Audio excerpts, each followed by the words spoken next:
नमस्कार। पॉलिटिकल पंचायत देख रहे हैं आप। आपके साथ मैं हूं आपका अपना साकिब सुमन। पॉलिटिकल पंचायत में आज किसानों की बात होगी, किसानों के प्रदर्शन की बात होगी और उस प्रदर्शन को लेकर के सरकार की तैयारियों की बात होगी। सबसे पहले मुख्यमंत्री का स्टेटमेंट, किसानों के इन दो जो दिन वो 26 और 27 तारीख को दिल्ली कूच करने की तैयारी में, इसको लेकर के हरियाणा प्रदेश के मुख्यमंत्री का क्या कहना है, सुनिए। अपील करना चाहूंगा कि अभी जो किसान संगठनों ने दिल्ली कूच का जो एक आह्वान किया हुआ है, हम उसको उचित नहीं मानते हैं और उसको उचित न मानते हुए लॉ एंड ऑर्डर की स्थिति बनी रहे, इसके लिए पुलिस के द्वारा कुछ सख्त कदम उठाए जाने की योजना बनाई गई है कि वो सख्त कदम उठाए जाएंगे।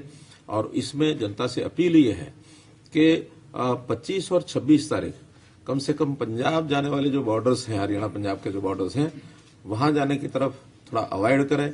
जीटी रोड पर, हाईवेज पर ना आए, क्योंकि उन रोड्स के ऊपर थोड़ा सख्ती बरती जाने की योजना है। 2 दिनों के लिए तो बॉर्डर सील करेंगे, इसीलिए मैंने अपील की है जनता से कि वो 2 दिन के लिए अवॉइड करें आना जाना। इस पूरे मसले पर गोपाल गुर्जर का भी स्टेटमेंट सामने आया। आप कोविड की दृष्टि से देखो तो तब भी उसमें बचाव की जरूरत है, नहीं जाना चाहिए। और अगर आप बिलों की तरीके से देखो तो मैं समझता हूं कि जो लोग इन बिलों का विरोध कर रहे हैं उनका विरोध करना चाहिए। इस पूरे मामले में विपक्ष के नेता के 2 स्टेटमेंट हैं, सुनिए। ये जो 3 कानून ले गए हैं, जब तक सरकार चौथा कानून नहीं लाएगी कि जो एमएसपी को जो एमएसपी से कम खरीदेगा उसको सजा का प्रावधान नहीं होगा, चौथा कानून लाने के उसके लिए हम पूरी लड़ाई लड़ेंगे। और इसी वास्ते एपीएमसी एक्ट में हम अमेंडमेंट लेके आ रहे हैं और किसान जो अपना संघर्ष करें, हमारा सहयोग उनके साथ। मुख्यमंत्री ने आह्वान किया है कि अगर जरूरी ना हो तो आने वाले 2 दिनों तक आप लोग हरियाणा बॉर्डर क्रॉस ना करें और घरों से बाहर ना निकले। आप इसको किस तरह देखते हैं? किस चीज के लिए? वो कहते हैं बॉर्डर सील कर दिए गए हमने, प्रिवेंटिव जो है। किसके लिए सील किए? 25-26 को पंजाब बॉर्डर की तरफ हरियाणा के लोग ना जाएं और 26 तारीख को दिल्ली एनसीआर की तरफ ना जाएं, क्योंकि कानून व्यवस्था बनाने के लिए सख्ती बरती जाएगी। कानून व्यवस्था बनाने की सख्ती बरती जाओ, पर प्रदेश में भी तो कानून व्यवस्था कायम करो। पहले प्रदेश में तो कानून व्यवस्था विफल है। इस पूरे मसले पर रणदीप सुरजेवाला का स्टेटमेंट सुनिए। रोजी रोटी छीनने वाली मोदी और खट्टर सरकारों के खिलाफ संघर्ष का बिगुल बजाना और जनता की आवाज उठाना क्या इस देश में अपराध है? डूब के मर जाइए खट्टर सरकार और मोदी सरकार दोनों। हम मांग करते हैं भारतीय राष्ट्रीय कांग्रेस की ओर से कि इस तानाशाही को बंद करिए और किसानों को दिल्ली कूच करने की इजाजत दीजिए, वरना ना मोदी सरकार बचेगी और ना खट्टर सरकार। जय जवान जय किसान। या 25 और 26 ये 2 दिन हैं। 3 खास मेहमान फिलहाल हमारे साथ इस वक्त जुड़े हुए हैं पैनल में, उनसे मिलवाता हूं आपको, उसके बाद चर्चा की शुरुआत करेंगे। प्रवीण अत्रे जी हमारे साथ बीजेपी की तरफ से जुड़े हुए हैं, अत्रे जी बहुत बहुत स्वागत है। कांग्रेस की तरफ से महिमा सिंह जी हमारे साथ हैं, महिमा जी बहुत बहुत स्वागत है आपका। और संदीप गोयल जी हमारे साथ इनेलो की तरफ से जुड़े हुए हैं, संदीप जी आपका भी बहुत बहुत स्वागत है। प्रवीण अत्रे जी, लॉ एंड ऑर्डर बिगड़ जाएगा अगर किसान दिल्ली की तरफ कूच करने लग जाएंगे तो?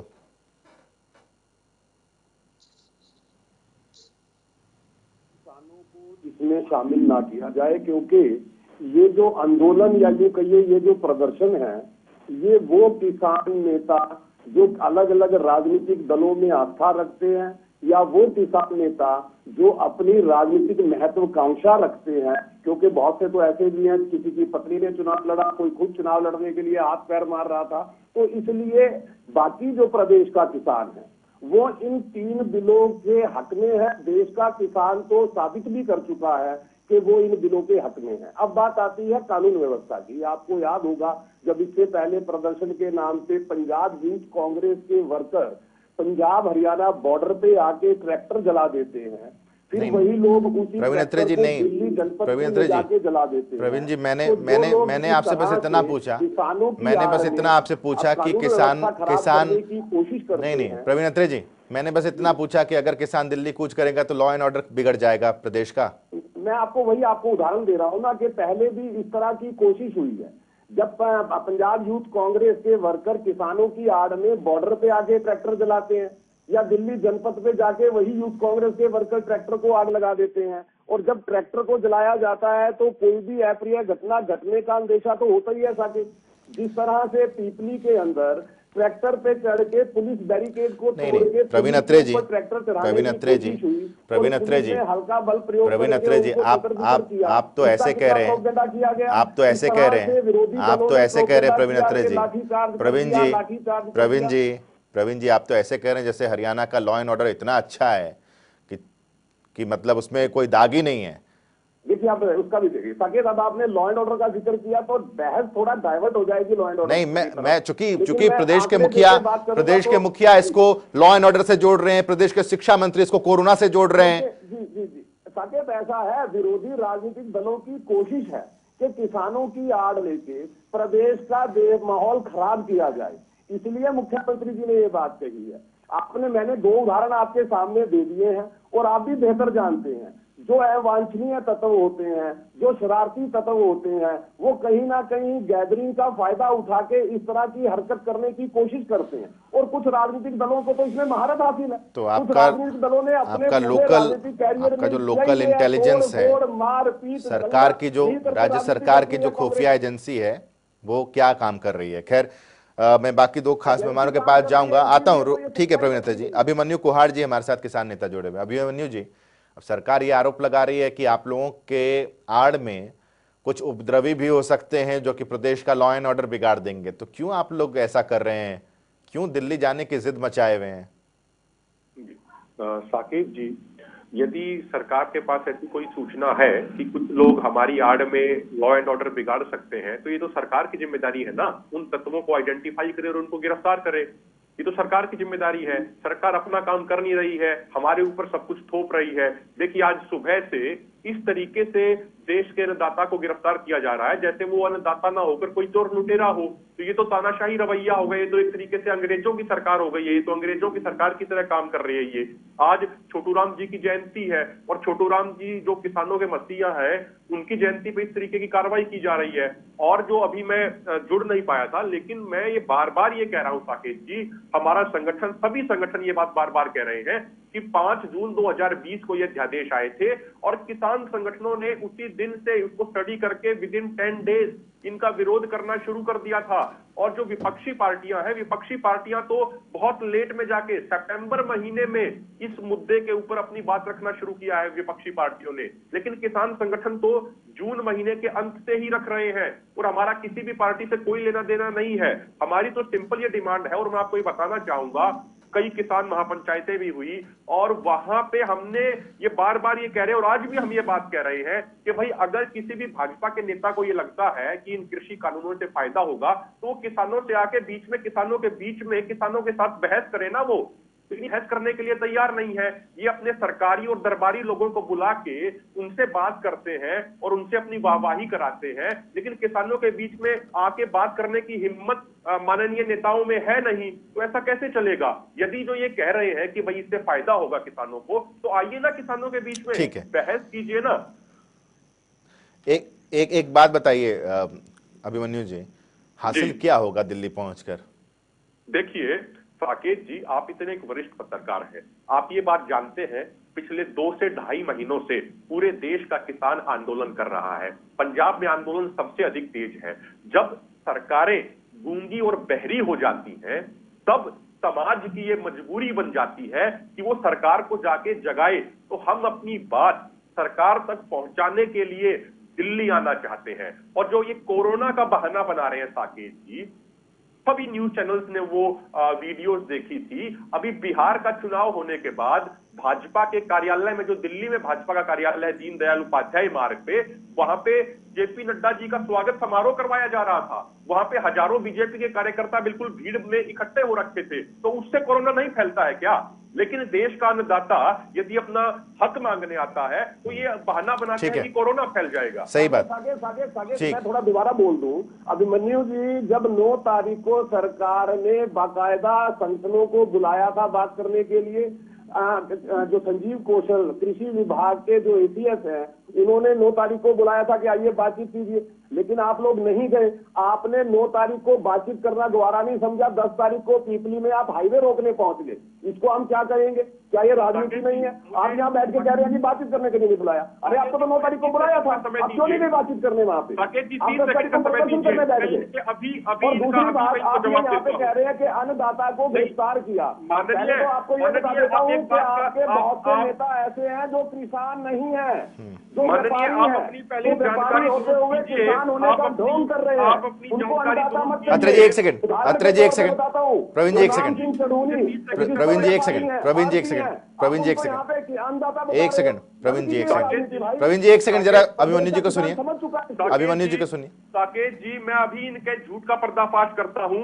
जो 8 तारीख को जो बुलावा आया था, वो इन्विटेशन हमने देखा है, वो सिर्फ पंजाब के 30 किसान संगठनों को सिर्फ बुलावा दिया गया था। हरियाणा के किसी किसान संगठन को नहीं बुलाया गया, पहली बात। दूसरी बात, पूरे देश में आंदोलन चल रहा है और किसानों को जब मिलने के लिए बुलाया जाता है तो मंत्री के पास समय नहीं होता किसानों से मिलने के लिए। जानकारी नहीं है इस बात की। गुरनाम सिंह सोनी का वो बयान याद कीजिए, इसके बारे में गुरनाम सिंह सोनी ने बयान दिया था। ठीक है, ठीक है अभिमन्यु जी एक सेकंड रोक रहा हूं आपको, अभिमन्यु जी एक सेकंड, प्रवीण जी एक सेकंड, ठीक है, ठीक है, अभिमन्यु जी एक सेकंड, अभिमन्यु जी एक सेकंड। महिमा जी आपका स्टैंड, कांग्रेस का स्टैंड। साकेत जी, हम भारत के लोग, ये 4 जो शब्द है ना, ये संविधान की प्रस्तावना के शुरुआती शब्द हैं, हम भारत के लोग, और ये सबसे मजबूत 4 शब्द हैं इस लोकतंत्र के, इस जनतंत्र के। कांग्रेस का जो स्टैंड है वो शुरू से रहा है किसान के साथ, मजदूर के साथ, और वो रहेगा। और संविधान दिवस के दिन जो ये विरोध होने जा रहा है, ये अभी इस कार्यक्रम के शुरुआत में भाजपा के प्रवक्ता द्वारा दिया गया जो कथन है संविधान के बारे में, जो उन्होंने बात कही है, ये उनका पूरा वक्तव्य इस बात को दर्शाता है। उन्होंने कहा कि हम ये इसको उचित नहीं मानते। उनके नेता ने, खट्टर जी ने कहा कि हम इस विरोध को उचित नहीं मानते। विरोध को क्या, ये लोग तो संविधान को ही उचित नहीं मानते। इनका बस चले तो ये किसी भी प्रकार के संवाद पर प्रतिरोध लगा दें, उस पर पूर्ण विराम लगा दें। इनके हिसाब से तानाशाही चलनी चाहिए, लोकतंत्र को चलाया ऐसे नहीं जाता। ये जितनी जल्दी समझ जाएंगे उतना अच्छा रहेगा। और अभी अभिमन्यु जी ने कहा कि ये अंग्रेजों की सरकार है क्या, तो अभिमन्यु जी आपका साथ देते हुए बुलंद आवाज में मैं ये बात कह देना चाहती हूँ यहाँ पे कांग्रेस के हवाले से कि अंग्रेज इस सरकार से बेहतर थे, जो गांधी जी के विरोध को सुनते थे और उन्हें विरोध करने का पूरा अधिकार देते थे, जबकि तब भारत एक लोकतंत्र भी नहीं था। महिमा जी, आपने अभिमन्यु जी को कोट कर दिया, लेकिन एक सेकंड, प्रवीण जी एक सेकंड, प्रवीण जी एक सेकंड, एक सवाल मुझे महिमा जी से लेने दीजिए। ठीक है, ठीक है, एक सेकंड प्रवीण जी। महिमा जी, आपने अभिमन्यु जी को कोट किया। अभिमन्यु जी ने तो ये भी कहा कि जो विपक्ष है वो सितंबर में जागा इस पूरे मसले को लेकर, तो इस बात को भी देखिए, गंभीरता से उठाइए ऐसे भी। लेकिन देखिए साकेत जी, हम तो अगर सितंबर में भी जागे, क्योंकि जब आवाज बुलंद होने लगी और हम साथ आए, उसके बावजूद सत्ताधारी लोग तो ये कहते हैं कि ये तो कांग्रेस की आग लगाई हुई है, तो ये तो कांग्रेस का चलाया हुआ अभियान है। ऐसा अभी कहा भाजपा के प्रवक्ता ने कि ऐसा विरोध है ही नहीं, असल में किसानों को तो कोई आपत्ति ही नहीं है। अभी कल हमारी माननीय अध्यक्षा कुमारी शैलजा जी ने एक स्टेटमेंट जारी किया, जिसमें उन्होंने कहा, खट्टर सरकार को याद दिलाया कि आपने असंवैधानिक बिल तो बना दिए हैं, लेकिन आड़तियों के मुआवजे तो पूरे दिलवा दीजिए उनको वो भी नहीं दिए गए हैं। पर वो तो क्या करवाना था, गैर कानूनी तरीके से घरों में बिना वारंट के जाकर के किसान नेताओं को गिरफ्तार कर लिया गया। तो कांग्रेस तो जहां तक हो सकेगा, जब तक किसान संगठनों ने कहा कि हम किसी भी तरह का पॉलिटिकल कलर इसमें नहीं देना चाहते, कांग्रेस अपने अलग एक खंड से इस बात का विरोध करती रही। जब उन्होंने कहा कि हाँ ठीक है, हम विरोध में आप लोगों का सहयोग चाहते हैं, हम साथ आप आ जाएं ये चाहते हैं, तो हम बुलंद आवाज करके उनके साथ खड़े रहे। ठीक है, और खड़े रहेंगे। ठीक है, संदीप गोयल जी।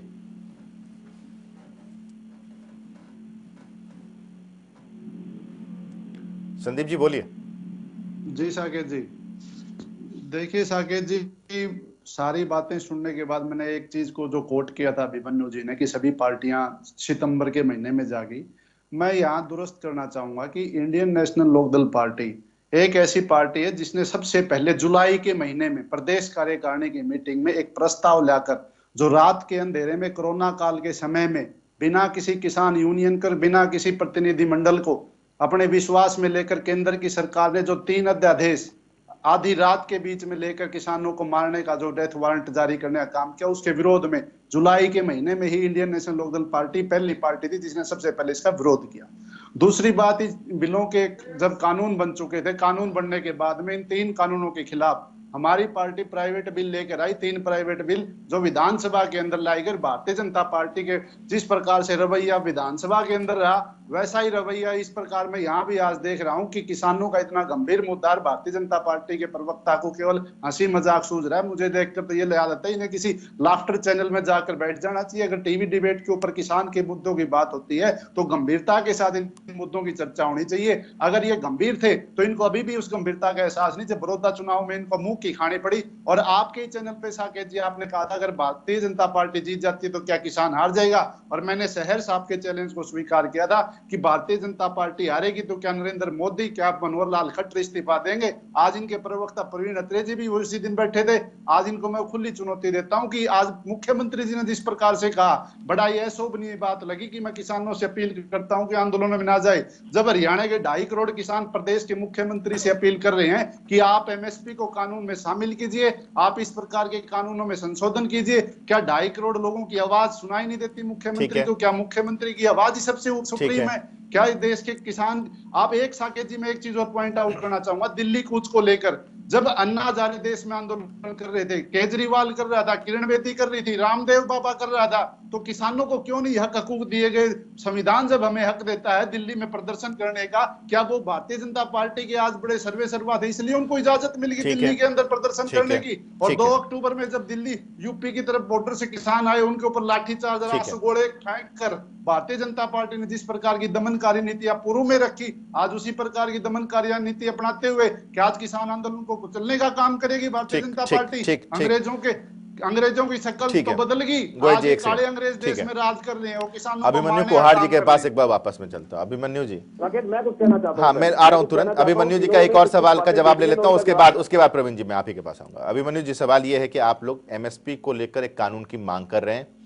इस एमएसपी को लेकर प्रधानमंत्री से लेकर के मुख्यमंत्री तक सब आश्वस्त कर रहे हैं, क्या उनका आश्वासन मायने नहीं रखता है किसान भाइयों के लिए? मुझे आप 30 सेकंड का समय दीजिएगा साकेत जी। देखिए, वादा तो ये भी किया गया था कि स्वामीनाथन आयोग की रिपोर्ट को पहली कलम से लागू किया जाएगा और C2+ 50% फार्मूले के अनुसार एमएसपी दिया जाएगा। ये बात कांग्रेस ने भी कही थी, भाजपा ने भी कही थी, दोनों पार्टियों ने उसे लागू नहीं किया। और दूसरी बात, मैं आपको ये चीज बताना चाहता हूं कि अब किसान भी इतना समझदार हो चुका है, वो जानता है कि देश राजनेताओं के भाषणों से नहीं चलता है, देश कानून और संविधान से चलता है। यदि हम तो ये बात कह रहे हैं ना, यदि हमारे माननीय प्रधानमंत्री जी और माननीय मुख्यमंत्री जी की नीयत साफ है तो जो बात वो भाषण में कह रहे हैं वही बात लिखित में दे देना। और एक मैं आपको ये बात बताना चाहता हूं, 2011 में जब हमारे माननीय प्रधानमंत्री जी मुख्यमंत्री होते थे गुजरात के, तो उन्होंने उस समय वो कमेटी थी कई राज्यों के मुख्यमंत्रियों की, उसके वो हेड थे, कंज्यूमर अफेयर कमेटी के हेड थे। वो रिपोर्ट हमारे पास है, उसमें नरेंद्र मोदी जी के साइन है और वो रिपोर्ट उस समय नरेंद्र मोदी जी के नेतृत्व में तत्कालीन प्रधानमंत्री डॉक्टर मनमोहन सिंह जी को भेजी गई थी। और नरेंद्र मोदी जी ने ये मांग की थी कि किसानों के लिए एमएसपी की गारंटी का कानून बनाया जाए। तो जो मांग मोदी जी मुख्यमंत्री होते हुए कर रहे थे, अब प्रधानमंत्री बन गए हैं ना, अब उनके पास मौका है तो उनकी मांग थी उसे ही वो लागू कर दे। तो हम तो इतना ही तो कह रहे हैं कि मोदी जी जो बात कहते थे कि भाई एमएसपी गारंटी कानून किसानों को मिलना चाहिए, तो वही बात अब लागू कर दीजिए ना। सरकार हर साल 24 फसलों का एमएसपी तय करती है, लेकिन मिलता 1-2 को छोड़ के बाकी फसलों का है नहीं, तो उस एमएसपी का मतलब क्या रह गया? इसीलिए मेरा निवेदन ये है, यदि सरकार की नीति और नीयत साफ है तो उसको लिखित में दे दे, सारी बात ही खत्म हो जाएगी। जवाब लेते प्रवीण अत्रे जी का। देखिए साकेत, पहली चीज तो ये है कि कितना बड़ा झूठ यहाँ पे बोला जा रहा है। कंज्यूमर अफेयर कमेटी, लेकिन कंज्यूमर अफेयर कमेटी अपनी रिपोर्ट में ये सिफारिश कर रही है कि किसानों की एमएसपी को कानून बना दिया जाए। अब आप समझ सकते हैं कितना बड़ा झूठ है। कंज्यूमर अफेयर कमेटी ने ये सिफारिश नहीं की थी। परवीन जी वो रिपोर्ट मेरे पास है। परवीन जी इनका झूठ परवीन जी वो रिपोर्ट है, आप पढ़ते नहीं है ना, होमवर्क नहीं करते हैं आप। अरे भाई सुन लीजिए, आप चुप हो जाइए जरा, सुन लीजिए। आप भूपेंद्र सिंह हुड्डा साहब की अध्यक्षता में कमेटी बनी थी। नीतीश कुमार, सरदार प्रकाश सिंह बादल उस कमेटी के मेंबर थे, हुड्डा साहब उसके अध्यक्ष थे, और डॉक्टर मनमोहन सिंह को रिपोर्ट सौंपी गई थी। अब इन्होंने झूठ बोला, आयोग की रिपोर्ट को लागू नहीं किया। सुने, सच्चाई सुने, इन्होंने कहा कि स्वामीनाथन आयोग की रिपोर्ट को लागू नहीं किया। ये बात बिल्कुल गलत है। ये पूरे देश को, पूरे प्रदेश को बरगलाने का काम कर रहे हैं, ये पूरी हरियाणा को बरगलाने का काम कर रहे हैं। झूठ बोल रहे हैं, ये इतने बड़ी टीवी चैनल पे होकर झूठ बोल रहे हैं। स्वामीनाथन आयोग की रिपोर्ट 2007 में आई थी, मैं जिस रिपोर्ट की बात कर रहा हूँ वो 2011 की है। 12,000 रुपए प्रति एकड़। झूठ मत बोलिए। नेशनल लोकदल के प्रवक्ता कह रहे थे, आप देखिए मुख्यमंत्री ने अपील की है कि आप दिल्ली कूच ना करें, ये किसानों का आंदोलन कुचलने वाली बात है। मुझे ये बताइए कि 1991 के अंदर जिस वक्त भजनलाल जी मुख्यमंत्री होते हैं कांग्रेस के, कादमा के अंदर किसानों पे गोली चलती है। नहीं प्रवीण अत्रे जी, प्रवीण जी उतनी दूर जाने की कोई जरूरत नहीं है। प्रवीण अत्रे जी उतनी दूर जाने की कोई जरूरत नहीं। प्रवीण अत्रे जी एक सवाल का जवाब दे दीजिए मुझे, एक बात का जवाब दे दीजिए। प्रवीण अत्रे जी 1 सेकंड, प्रवीण अत्रे जी एक सवाल का जवाब दे दीजिए बस। प्रवीण अत्रे जी एक बात का जवाब दे दीजिए। संदीप गोयल जी 1 सेकंड, एक सवाल का जवाब दे दीजिए। प्रधानमंत्री, मुख्यमंत्री सब आश्वस्त कर रहे हैं, तो जब उनके आश्वासन पर आप चाहते हैं कि भरोसा कर लिया जाए तो उसको कानून का रूप क्यों नहीं दे दिया जाता? क्या दिक्कत है? आप सुन लीजिए, उम्मीद करूंगा आप आराम से सुनेंगे। देखिए ये 3 बिल है, एक एपीएमसी है, दूसरा कॉन्ट्रैक्ट फार्मिंग, तीसरा एसेंशियल कमोडिटी। एपीएमसी के अंदर एमएसपी का कोई जिक्र नहीं, कोई मतलब नहीं। कॉन्ट्रैक्ट फार्मिंग के अंदर एमएसपी का कोई जिक्र नहीं, और एसेंशियल कमोडिटी में एमएसपी का कोई जिक्र नहीं। एमएसपी की व्यवस्था जो पहले से चली आ रही है, जिसको सीएसीपी निर्धारित करता है, सरकार ने उस व्यवस्था को छेड़ा नहीं। मोदी जी ने केवल ये कहा कि किसान के पास पहले एक व्यवस्था थी कि किसान अपनी फसल मंडी में बेच सकता था, अब हमने उसको 2 व्यवस्थाएं दे दी। मंडी में तो वो एमएसपी पे बेच ही सकता है, साथ में वो अपनी फसल अपनी मर्जी से बाहर भी कहीं बेच सकता है। जिस किसान के पास केवल एक व्यवस्था थी, आज उसके पास 2 व्यवस्थाएं हो गई है।